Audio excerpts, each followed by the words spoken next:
Hello. आज 27 तारीख महीना 10 2024 एजुकेशनल गुट्टी के तहत अछूत दलित चमार आदिवासी वनवासी पसमिंदा मुसलमान के बच्चों को एक राहत भरी वीडियो यूट्यूब में देख रहे हैं कि भारत में अछूतों दलितों चमारों आदिवासियों वनवासियों और पसमिंदा मुसलमान के लोगों ने 100 संगठन और 30 क्षेत्रीय पार्टियां ने मिलकर दिल्ली में एक महा सम्मेलन या इकट्ठा हो एक महा एकता मंच बनाया और उस पर वादा किया कि बाकी और सभी अछूत दलित चमारों आदिवासी वनवासी पसमिंदा के जो भी पार्टियां हैं भारत में उन सबको एक कर देंगे और जनसंख्या के हिसाब से प्रतिनिधित्व एक सीट पर एक कैंडिडेट खड़ा करके सभी मिलजुल करके उसको एमपी एमएलए एमएलसी ग्राम सभा पंचायत और म्युनिसिपैलिटी वगैरह में सब में जिताएंगे। एक सीट पर एक कैंडिडेट खड़ा करके ये 30-35 पार्टियों का एक संगठन होगा जिसका काम सत्ता भागीदारी में जनप्रतिनिधियों को एमपी एमएलए एमएलसी प्रधान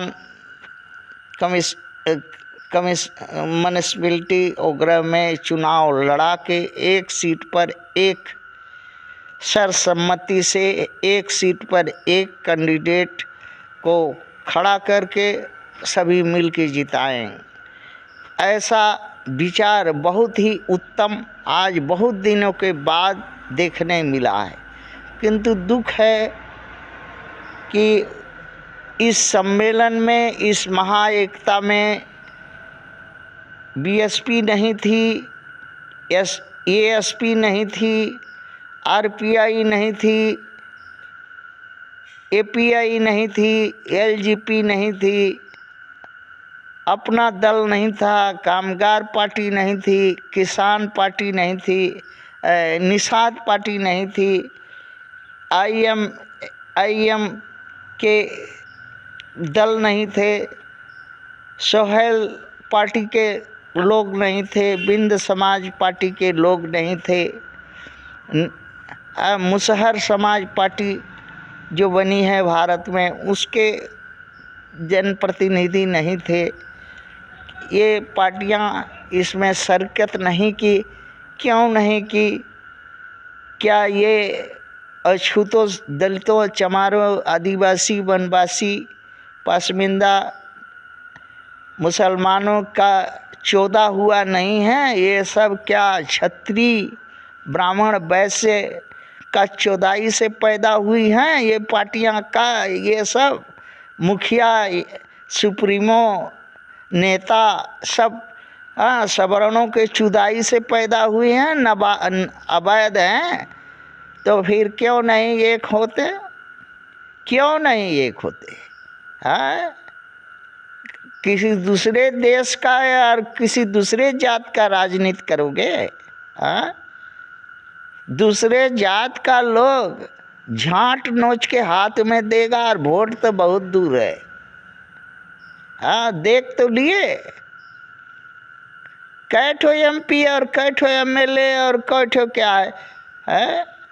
झूठ का डफली ढेर दिन नहीं बजता। होश हो तो एक हो जाओ और सब अपने मतदाता, हमारे 85% मतदाता है, अपने लोग के पास जाओ। ब्राह्मण क्षत्रिय वैश्य का लाड़ चाट करके प्यास जाएगा। एक भी ब्राह्मण एक भी क्षत्रिय एक भी वैश्य को अपने पार्टी में मत लो। ये बार बार है मत लो और इनको कह दो कि तुम्हारा वोट तुम अपना पास रखो, मत देना। अछूत, दलित, चमार, आदिवासी, वनवासी, पसमिंदा, मुसलमान के पार्टियों में मत देना, फिर भी जीतेंगे। बहुत अगर हरामगिरी करोगे तो ये ओबीसी जातियां जो हैं हरामगिरी कर रही हैं, दोगलागिरी कर रही हैं। ओबीसी जातियां जितना है दोगलागिरी कर रही हैं। मिला के 35%, 35 करोड़, 35 प्रतिशत, 35 से लेकर 40 करोड़ होगी, इससे बेसी नहीं होगी।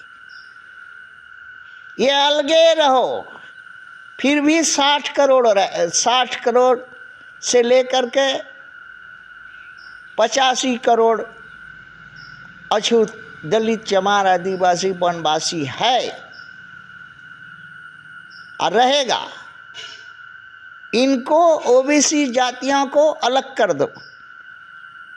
जाए ब्राह्मण, क्षत्रिय, वैश्य का अड़ुआ में तेल लगावे, क्योंकि इसका अगवाड़ा पिछवाड़ा गोरा है, ये मानेगा नहीं, दोगला है, इन्हीं के से पैदा हुआ है, इसलिए इनको छोड़ो, हटाओ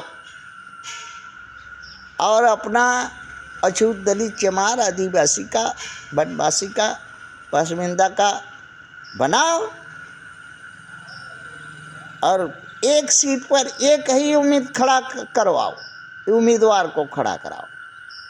और जनसंख्या जो है, मतदाता है सभी जातियों में, जो भी अपने जातियां हैं उनके पास जाओ, उनकी सर समस्या नोट करो, उसके अनुसार जीतो तो कुछ काम करो। जैसे भारत में पहला काम करना है इस पार्टी को, भारत की जितनी भी जड़ जमीन जंगल है सबका राष्ट्रीयकरण कर लेना, लैंड बैंक बना करके सबको एक्वाइट कर लेना। वो देश का संपत्ति होगा और उसका बंटन वितरण जनसंख्या के आधार पर, जिसको जिस तरह का, जिस जाति की जनसंख्या है उसी के हिसाब से, 1 हिस्सा, 10 हिस्सा, 5 हिस्सा जो भी आए सबको बंटन करना। जो कृषि कार्य नहीं करेगा, जो नौकरी चाकरी खोजता है, उसका भारत में जितना तरह की नौकरी है, जितना तरह का इंडस्ट्री है, वो सबका एक बैंक बनाओ और उसमें सबको बैंक के हिसाब से पारदर्शिता रूप से अपॉइंटमेंट देते जाओ और लोग खुशी और खुशहाल रहे। सेवा संस्थान है, शिक्षा संस्थान है, चिकित्सा संस्थान है, जुडिशरी है, पार्लियामेंट है, सबका एक हिसाब बना लो और रुपया पैसा इन्वेस्ट देश विदेश में करना है उनको भी रास्ता कर लो। टेलीकम्युनिकेशन है, सिक्योरिटी है, फौज है, पुलिस है, मिलिट्री है, अगड़ बगड़ सबका एक ठो हिसाब बना लो, सब में इक्वल डिस्ट्रीब्यूशन के हिसाब से, जनसंख्या के हिसाब से देना। अरे एक ठो ऐसा मजबूत बॉडी बना लो कि ताकि कोई हिला ना सके और कोई उसमें टलबल ना सके और ना किसी का कोई भाई भतीजा चले। नियम सबको मिले और सबका नियम कानून से जो जनसंख्या जिसकी है जितनी, उसी हिसाब से उसमें भागीदारी, पार्टिसिपेशन हो और लोग को यही दिखाओ, करो, वोट लो, क्यों नहीं बैठेगा। एक बार ऐसा करके देखो ना। बीएसपी का तो 4 बार अगवाड़ा पिछवाड़ा मरा करके मुख्यमंत्री बन गई, तो उसका यही समझ में आता है कि अगवाड़ा पिछवाड़ा मराने से भारत में सब कुछ होता है। अब बात भी सही है, एसपी का एक बार पिछवाड़ा मरा के एमपी बन गया तो उसका यही समझ में आता है कि पिछवाड़ा मराने से एमपी बन सकता है। आरपीआई का भी वही हाल, कि पिछवाड़ा मरवा लेने से आरपीआई का मंत्री बन सकता है। एपीआई का वही हाल, एलजेपी का वही हाल, अपना दल का वही हाल, कामगार पार्टी का वही हाल, निषाद पार्टी का वही हाल, एमआईएम का वही हाल, सबलदेव पार्टी का वही हाल, विद्ध समाज पार्टी का वही हाल, मुसहर समाज पार्टी का वही हाल। सबका यही हाल है कि गांड मरवाने से सत्ता सरकार होगी बहुजनों का, तो मरवाओ मत देखो, और मरवाओ जो जितना लंबा मरवा सकेगा, है घुसवा सकेगा, वो वही सब कुछ पाएगा। थैंक्स।